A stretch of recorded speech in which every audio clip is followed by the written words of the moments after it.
Hello everyone and welcome back to the Cyclocross Social podcast. Today we're going to be talking about the Jaarmarkt Cross in Niel. Traditionally this race takes place on the 11th of November, the 11th of the 11th, and that is not because of some carnival celebrations, it is to commemorate the ceasefire in the First World War. With me here to talk about all the action on a muddy course in Niel is Issam. Yes, thank you for having me. It's good to have you here on Monday afternoon to discuss the racing. Jaarmarkt Cross in Niel. Laurens Sweeck heard our criticism of his start and was right to get fiery out of the start blocks. He went all out in the first lap, opened a gap already, and was never seen. It was start to finish leading from Sweeck. He had 4 seconds at the end of the first lap. Then it was 8 seconds. Then Issam tried to do something. Then Vandeputte tried to do something. The gap was stable around 10 seconds. But really they never could get on the wheel of Sweeck.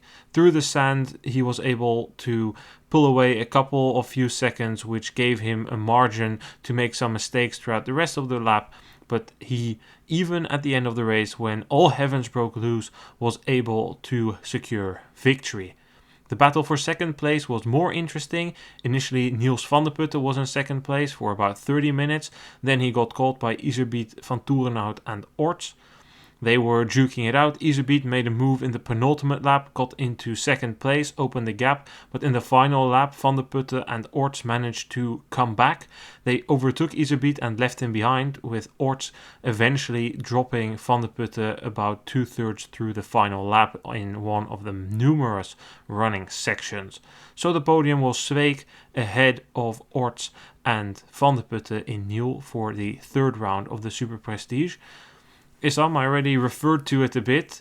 Yesterday we spoke a bit about Sweeck. You said he wasn't great. I made the argument, well, I think he's in good form, but he's paying the price for bad starts.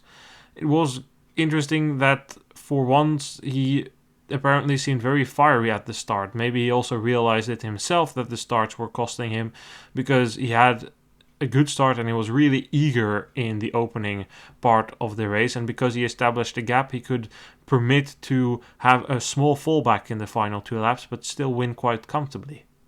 Yeah, exactly. It was, I have to say that, after yesterday, I definitely didn't expect the performance that he showcased today to be on this level. And to be honest, when he really started that fast, I thought that the setback would come somewhere along the end of the race, but it never really came. He slowed down a little bit, but he maintained the gap that he built up quite well, was able to hold them off, and exceptional race from his side. I think that he's bouncing back from, in my opinion, not so good races, and it looked quite good today. And I think that, as you said, he had those problems with the bad start, and he probably thought that on a course like we got today, a good start would definitely help you out. He was immediately in a great rhythm, and it looked quite good. I have to say that the way he was racing today looked like the Sweeck of 2 seasons ago, not last season, but the season before that. And I think that is encouraging for him. Question is now going to be, is he going to be able to continue to convert the form that he has at the moment, because it seems that he has a decent form, a very good form actually, if he's able to convert that in some good results in the future, because he now was able to have a good start, but are you going to be able to continue to have that streak of good starts, or are you going to slip back into the mistakes and the bad starts that you had before? And we have seen it that a bad start can influence your race quite badly. And could even make me think that you are not really at a good form. But it's great to see that he was able to bounce back. It looked very good, and I hope really that he is able to continue from here on out and continue to fight for victories and podiums. You don't necessarily always need to have a good start to play a role, to factor in a race, because it is the case that we've had for 3 races in a row, courses where your start is super important. Pontevedra is a fast course, but because the speed is so high, because there were so many curves, not necessarily corners, it was hard to move up, especially seeing the pace was high all race. Lokeren had the start-finish straight. It was short start-finish straight. And then they had these weird zigzags, and it was quickly into single file, hard to move up. Today, it's within no time into the Parels van Niel, the mogul section, which is a fairly stupid section, especially to have so early in your course. It really ruins the race for a lot of riders, which I don't think benefits the race. Ultimately, on the course here in Niel, it doesn't really matter where you put the start-finish straight because it's always immediately into a feature. I think this course is too feature heavy because you go from feature to feature. A lot of them don't really add anything except that they're annoying. They're steep run-ups, and yes, it makes the course hard, but there's not really a skill level to much of those features on the course. I think this course could do with a bit more balancing, a bit more less is more. That's what they should keep in mind when designing this course, but whatever. The riders need to race the course that they get in front of them, and Sweeck capitalized perfectly on that because, as I said, there are so many features. The one that Sweeck did best on was the sandpit. He could ride through it a number of times, especially Iserbyt, who did improve his sand skills, was still struggling through there. And, that cost Iserbyt. I'm curious to see what you think about that, but Iserbyt exploded in the final lap. Okay, but cyclocross sometimes is also a sport of moments. Like if you get one ski section right in one lap, the result can be completely different. And to me, that would have been for Iserbyt the sandpit in the penultimate lap. He was making a push for it. He came from 20 seconds down. He was about 9-10 seconds back at the sandpit. Sweeck manages to kind of get through it, but not perfectly. He also makes a mistake and is stepping. And then Iserbyt comes through, but unlike earlier in the race, he can't execute. He's not able to nail the sand section at the right moment.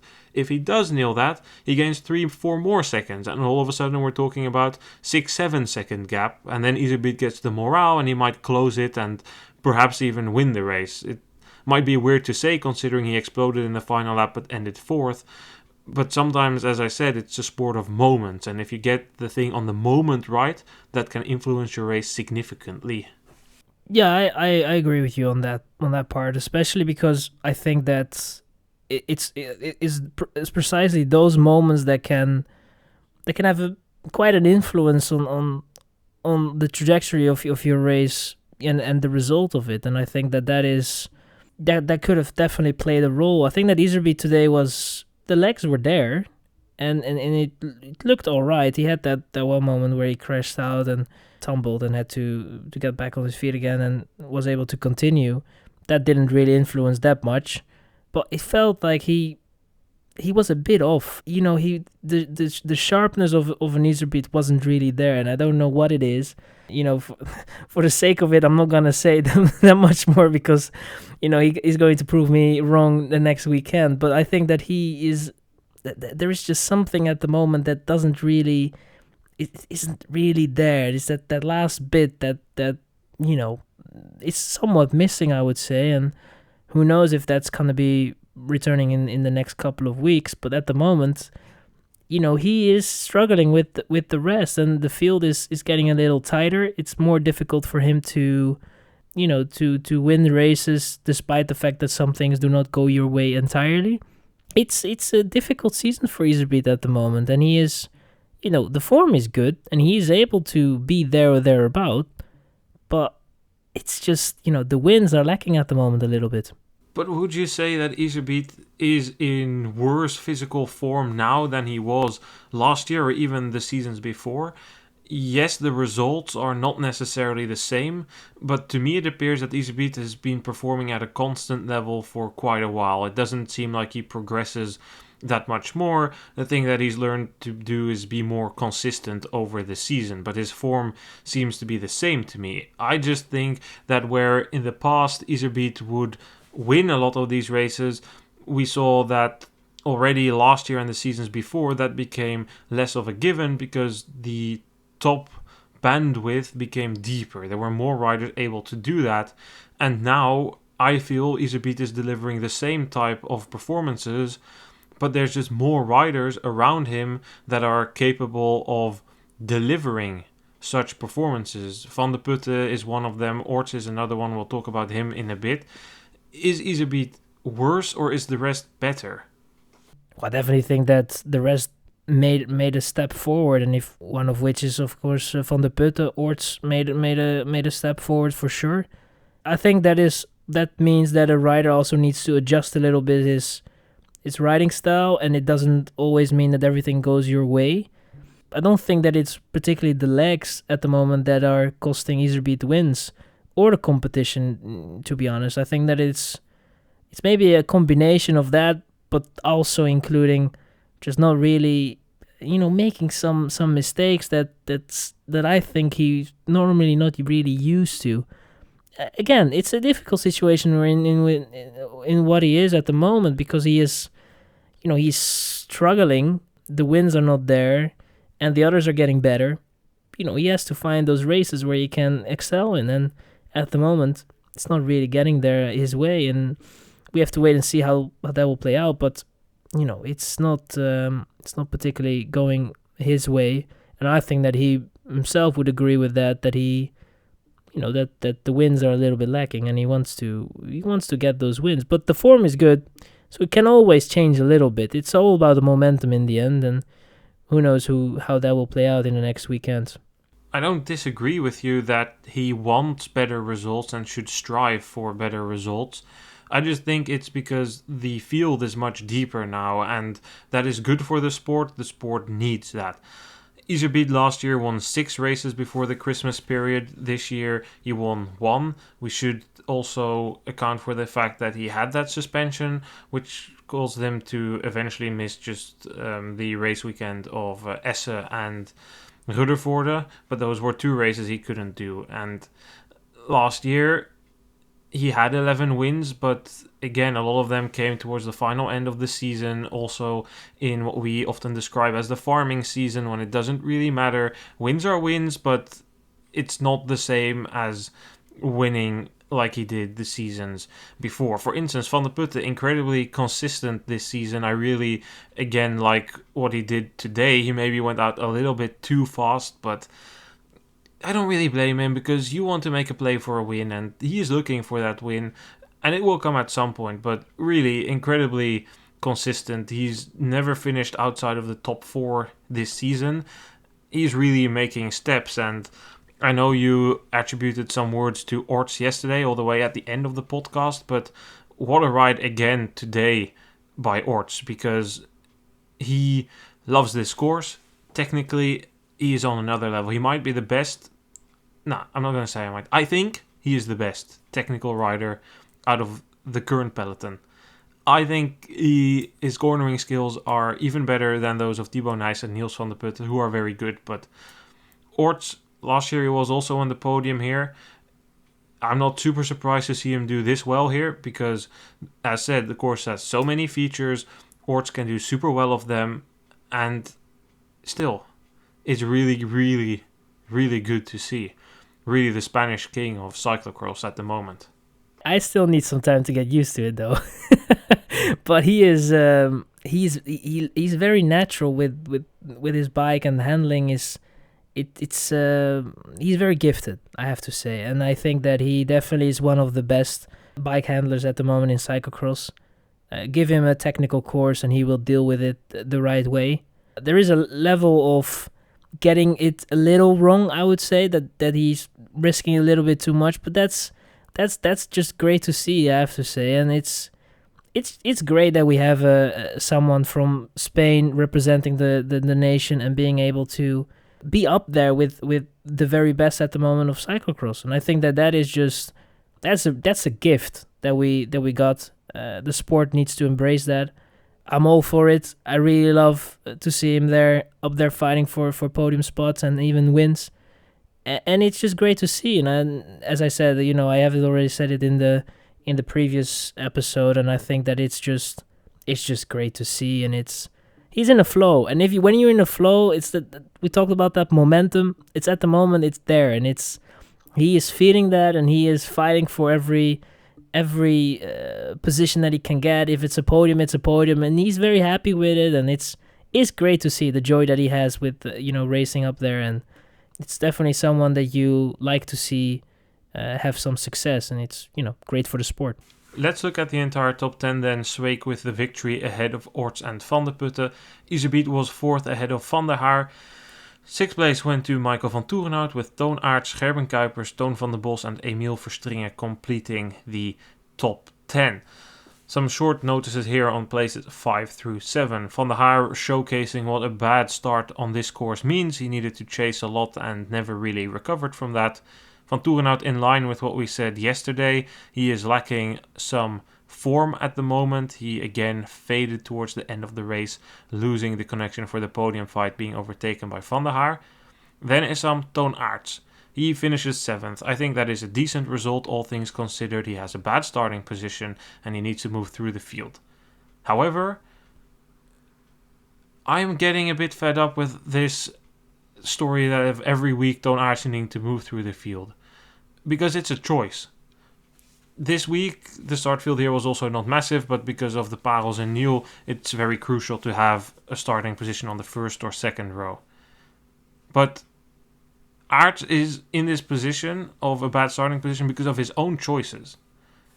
He could have chosen to find points elsewhere. He is choosing for the tough path. He wants to perform here at the biggest stage, and I can get why, and I can get the sponsor reasons for that. But I don't think it's the right decision. I think he shouldn't have raced here this weekend. He should have gone to Romania, raced at C1, done a C2 in Hungary or Slovakia the next day. It's not shiny, but sometimes you need to go into the trenches. He is still far, far, far outside of the top 50. Will he get selected for the World Cup? It's going to be very tough. Will he even make the top 100? That's going to happen at some point, but he's still outside of it for now. You can also make the decision, because you know you don't have these points, to find these points. You can do that early on in the season. You can do that this weekend. You could have done it instead of racing Gravel World Championships. You could have done it instead of racing Beringen. There have been many races and many circuits, and many riders have gone there. Verdonschot went to the UK. Other riders like Ginse Peters went to Sweden. There are options. He doesn't choose them. As a result, he starts at the back every week. And as a result, his final classification in these races, bar from the Koppenberg, are not where he wants to be. Yeah, I totally agree with you. I think that it's a difficult situation in which he is in, and as you said, his results are not bad, all things considered. But he makes it a little more difficult for himself, and the question is really does he not have an idea on the situation in which he is in? Is the creativity not there? Are they not aware? Is it like I'm quite sure that they know that they need the points to move up on the starting grid, but I haven't heard anything on that problem that they have, because it's a problem. Courses like these, it's just if you're at the back, it's good luck. you need some time and to even get to somewhere in the top 10. And he has the legs to be able to consistently run in the top 10 with less effort than he's putting right now, and it's gonna cost him in the end of the season as well, because you're racing so hard for results that, to be honest, if he was a little bit more upfront, would have been made possible most likely with a little less effort. Yeah, it's not a great situation he's in, and hopefully they get a little bit more creative. They could have done it a little bit earlier, as you said, and when you do it a little bit earlier, then you already are a little bit more up front on the starting grid, in the ranking, and from there on you can try and make the best out of it. To be honest, I think that maybe that traditional having to race all the classifications, or at least some of the classifications, is probably something that goes through his mind, and he wants to show himself in Belgium, and that is probably the motivation behind it. But it doesn't help his case, and it's a difficult situation in which he's in. But we will see how that progression will be for the ranking, and if he's able to score some more decent points. It looks like he's going to be able to get some decent top 10s in the next couple of races that he will be doing. But it will be a gradual moving up the ranks, and I think that it could have been a little bit faster for sure. I get that he races the X2O trophy because there is a lot of money involved there, but really the Superprestige, the World Cup, yes, the World Cup starts late, but will Arts get to race all the World Cups? It's going to be hard because the competition for those few discretionary places will be very tough. He raced the Gravel Worlds. At the end, it all comes down to sponsor interests, and it's tough to make a choice there, but if you decide to try and do well at Gravel Worlds and don't race those cyclocross races early on for points, you're going to be paying the price for that now.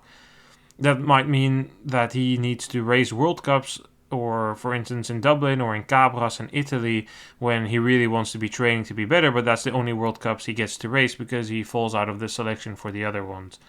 It's a tough situation for Arts to be in, and somebody who certainly had a tough day today as well was Joran Viseur. He came into this round as the classification leader.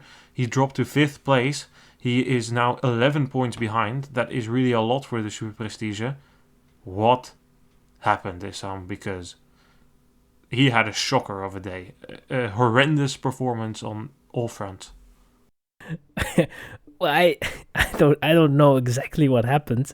All I know is that it was mentioned that he had a puncture, and that probably influenced a little bit his race. But no, that's not a great performance. It's definitely not a performance that would suit the way he started his season and the potential that he has. But I think in a way it's also not a bad thing that he is. Have a bad race is not a bad thing in a way as well, because I think it takes a little bit of the pressure off. I don't know if he's still the leader of the Superprestige. I don't think so, to be honest. So that makes it also a little bit, puts maybe in a position that you can go into the race without really being the leader. He's still very young. And as we said, at this age, you're going to have these races that are just not really going your way. And that those are going to be questions after the race in which you're going to question your form. Is everything all right? And I think that for him, it's just a question of staying calm. There's nothing really lost. He had a bad race. Circumstances didn't really go his way. Puncture probably didn't help in the beginning of the race. And then from there, he has to build again. And he's going to have a couple of these races definitely this season. And I think that we have to wait and see if the better races will follow soon after, and that's probably where he should be focusing on. Viseur indeed does not lead the Superprestige anymore. He dropped to 5th. Vandeputte is now the leader by 3 points on Van der Haar, with Van Toerenhout sitting in 3rd, some 6 points down. Issam, who missed the first race because of suspension, is 6th. He is 13 points down with 5 rounds to go. That is definitely still doable, but he will need to hope that there are some problems on the end of Vandeputte, because if he keeps performing like this, it will be tough to beat him.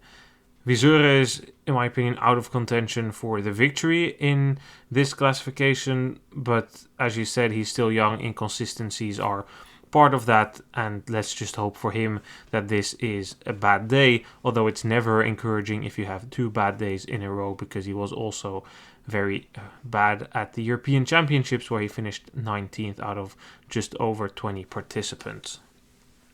Let's go to the women's race then, Issam. Unfortunately, not that much to say. Alvarado took the lead in the first lap and opened a gap and was gone. She was never seen. Unlike with Sweeck, there was also no doubt that anybody would come back. She went straight to victory, getting some sportive revenge for what happened yesterday in Lokeren when her chain dropped. The battle for second was only a battle after Lucinda Brandt had a flat rear tire. She needed to fight against Crelan Corendon duo Sarah Casasola and Marion Norbert Riberolle. Brandt powered away in the final lap and took the second place she deserved. Behind that, there was a fierce battle between Casasola and Riberolle, with Riberolle eventually getting the upper hand, taking 3rd ahead of the Italian champion. Alvarado, simply lovely today, Issam. Just this course, technically, she excels and she can showcase that on this course. just great to look at. Very smooth, very consistent.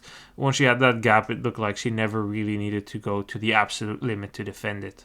Yeah, she definitely had to put in the effort, but it's I totally agree with you. I think that she is very gifted, very talented, and can control a bike very well. You know, when she got the gap, I didn't really have a doubt that she would be called back again. I immediately kind of understood that race would be developing in an Alvarado win, and she delivered, was able to build a gap, and never really was in any trouble. And I think that is the class that she has. She got the course that suits her a little bit, where she could play, and was just superior of the rest. I think that Brandt was on some sections a little bit better, was able to use the running as well, but I think Alvarado can run quite well as well. And in the end, I think that Brandt was just never really comfortable on this course, and for her, second was most likely the maximum achievable. And it felt a little on his place, although for the podium,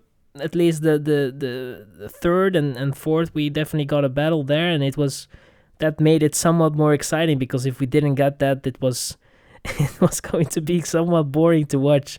But thankfully, they saved the day, I have to say. It was a bit of a battle because of circumstances. Brandt had that flat tire, as I mentioned. I think without that, she would have gotten second more easily. She got it, as you said, that should be no surprise. Casasola versus Riberolle was interesting.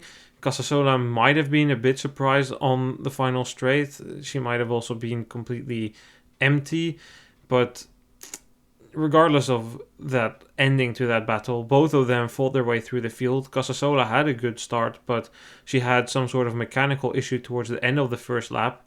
From there, she needed to chase. Riberolle just had a bad start, but she was really, really eager, wasn't she, Issam? She was pushing super, super hard there. You could see the grinta, the schwung. She was really going at it, and I think nobody was more delighted to see the course in this fashion this morning, because it really caters to the strengths of Riberolle. She loves mud, she loves running, she's a big, strong, powerful rider. This is what she does, this is where she excels. Casasola is turning quickly into a versatile rider, although this course definitely is alright, although I would mention that it is maybe a tad too technical for her. It was an interesting battle, and regardless if Casasola got flooped on the line or not, Riberolle, for all the effort, she put her entire heart into it. She definitely deserved something out of that. A heart and more. I think that it was a crazy effort from her, and she really, the running as well, pushed it to the limit. Deserved the third spot if you look at how she raced that last lap. Casasola, for sure, the effort that she put in the race was definitely also worthy of a third spot, but at the end, Riberolle got it. I think that Casasola was definitely a third spot or a fourth spot. It's obviously you want to be on the podium, but I don't think she will really have a bad feeling after that. But I have to say that it is, for Riberolle, the course that she got was definitely something that she likes, the way of racing, and yeah, she made the most out of it. The start wasn't the greatest, but then she had Casasola in front of her in a way, and she was able to really, have that focus point of Casasola in front, and she was really trying to follow suit, and she did quite well and was able to motivate herself throughout the race and had a goal. And that last lap, there was only one. She had two riders in front of her, and she was like, I need at least one. That's what I need, the podium. And she made it happen. So it was a great race from Riberolle, and also a very solid race from Casasola for sure. Let's look at the entire top 10 then. Everything kind of falling into its place, because behind Alvarado, Brandt, Riberolle and Casasola we find Annemarie Worst, who we talked about in yesterday's podcast. Verdonschot finished 6th. That's maybe slightly below where we would have expected her, but this was her third race of the weekend, so that also makes sense that some sort of fatigue is kicking in there. Inger van der Heijden fell back to 7th after a strong first half of the race, ahead of Leonie Bentveld, Aniek van Alphen and Denise Betsema. Really the only rider I would still like to talk about here, Issam, is Aniek van Alphen. What do you make of her season so far? Because she finishes 9th today. She was also ninth at the European Championships. She finished 8th in Riberolle. When the riders we've seen here this season are present, this is kind of where she is. It might not be too different from where she was last year in the second half of the season, but in the first half of the season, she, for instance, took a podium in the World Cup of Maasmechelen, and she was 5th at the European Championships. The season before, she surprised us and really showed that she made a step by winning the Superprestige in Boom. Do you think that Aniek van Alphen is a rider that is underperforming at the moment, that she should be able to consistently get those results as wins in Superprestige Boom, podium at the World Cup in Maasmechelen, or are those short period more kind of fluke results, and is the level that we're seeing now the real level of Aniek van Alphen? That's a long question. No, I think that it's definitely, for me at least, the impression that I'm getting is that she's a little bit underperforming, and I don't know what the exact reason would be. But I also have to agree with you on the part that you're saying, which is right, that it's somewhat in line with how she ended the season.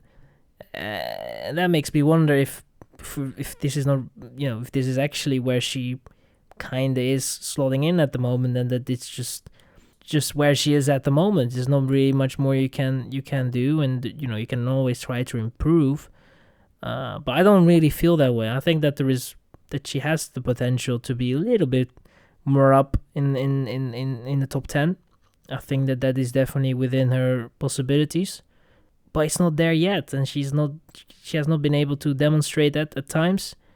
The start of the season was somewhat encouraging, but after that it didn't really come out so far. And I have to say, the way she crossed the line, the expression, it's hard to tell what that meant, but I don't think she's happy either at the moment with the results that she's having. The improvements have to come in a way, and I think that if you want to turn it around, now is probably the best time to do it, and try to to get better and better and have just better results, I guess. And that's it's all about improving. We have to see how that will play. But I think that at the moment, just to give you a short answer, it's she's, in my opinion, underperforming a little bit. But she's not far off from where I think she can get. I don't think that she is someone that is going to be regularly fighting for podiums and top fives. But I definitely think that she would be at the end of a top 5, maybe a 6th, 7th place. And a bit closer to the front. And that at the moment we haven't really seen from her in the last couple of races, so hopefully she can turn that around. I would agree with you that the answer is somewhere in the middle. She should be able to do better, and she certainly isn't happy with this. She is hoping to solidify her position as a rider in the top 5, high-end top 5 of races when everyone is there. Not everyone is there right now, and she's not meeting her own expectations, which she articulated at the Kleberg Cross, where I recorded an interview of her. So it's definitely not going the way she hopes, and she can do better, but perhaps consistently performing at the level that she showed in Maasmechelen last year is a bit of a reach for now, especially with Brandt and Alvarado at full fitness. Issam, I thank you for your presence today. It was good to discuss the Superprestige. Absolutely. Thank you for having me, and we continue. I will still give the women's classification in the Superprestige for those interested. Alvarado and Brandt are tied with 42 points each. Casasola is in third with 37 points, and then a big drop-off to Inger van der Heijden, who is fourth with 28 points. Van Empel is also in fourth with 28 points, despite not racing today. We will be back later this week with a midweek episode to talk about the state of Hungarian cyclocross. That will be one featuring 2 interviews. And then next week we will cover races in Hamme and Merksplas. Thanks for listening, and catch you guys soon. Goodbye.